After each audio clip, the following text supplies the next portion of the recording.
Frontier Town is open Yes. for the first season.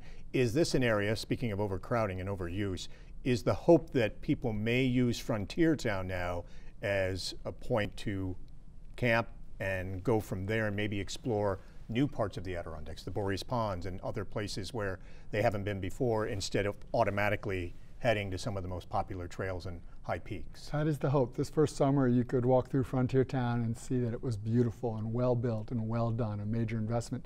You could also walk right through it and probably see nobody. So it hasn't yet realized that potential, but the Adirondack Council has given a thumbs up for that $20 million plus investment by the state, because we need to invest in community centers and recreational hubs outside of the high peaks to better accommodate increasing levels of use, but have it be better distributed, better managed. That investment is complemented by a $10 million investment in Saranac Lake, $75 million in grants for local communities across the park, some $68 million in economic development projects across. So there's been a lot of money going into projects in addition to Frontier Town, which is good. What that funding isn't being complemented with is some comparable funding to help the rangers, to the management of the overuse, to take those steps ready. We can't have and keep a huge, globally special park open if we don't invest in the day-to-day management of it and the people it takes to do that. Along with your thumbs up and your thumbs Yes. down, you also set priorities for the coming year, Correct. for 2020. What are some of the priorities for you?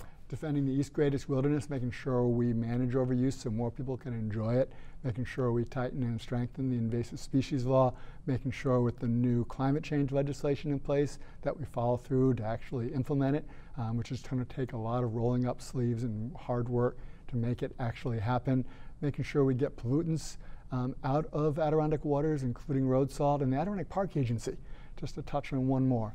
That needs appointments, it needs staffing, it has 1970s area rules that need to be updated. We were very disappointed that the leadership of the Park Agency opposed updates that the Adirondack Council, environmentalists, and local government supported this year. So one of our priorities for this year is to reform, strengthen the Park Agency, and make sure it gets a diverse slate of appointments that it deserves. You're calling on the governor to fill those, To work with nominate the Senate, people, to work with the all Senate to stakeholders confirm to fill. those people. Yes. You need to have a full, diverse APA.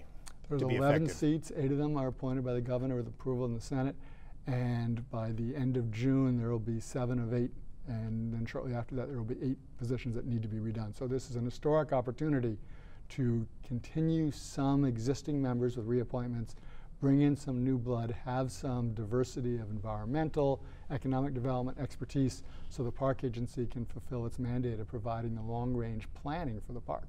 If we only plan for the Adirondacks on a day-to-day basis, we're in big trouble. If the Park Agency is given the resources, tools, and support to do the long-range planning, then the Adirondacks will be preserved effectively for the future. You talk about diversity. Yes. The Adirondack Diversity Initiative. The idea behind this, tell us what this is all about and the idea behind it. Is it to try to get more people, a more diverse population, to come and discover and explore the Adirondacks? The Adirondack Council and I, with several others, co-founded the Adirondack Diversity Initiative a few years ago with an eye towards making sure the park would be welcoming and inclusive to everybody, regardless of race, religion, economic status, gender, marital status, etc.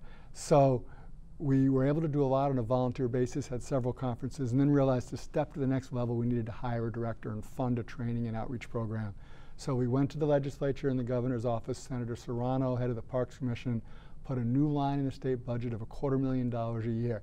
And I want to thank the advocates who worked with the Adirondack Council to help Serrano do that and make sure the Assembly and the governor all agreed. So that money goes to the Adirondack North Country Association. They've been advertising for and in the process of hiring a director and funding a program. And again, the goal is to make sure the park is welcoming and inclusive for everyone.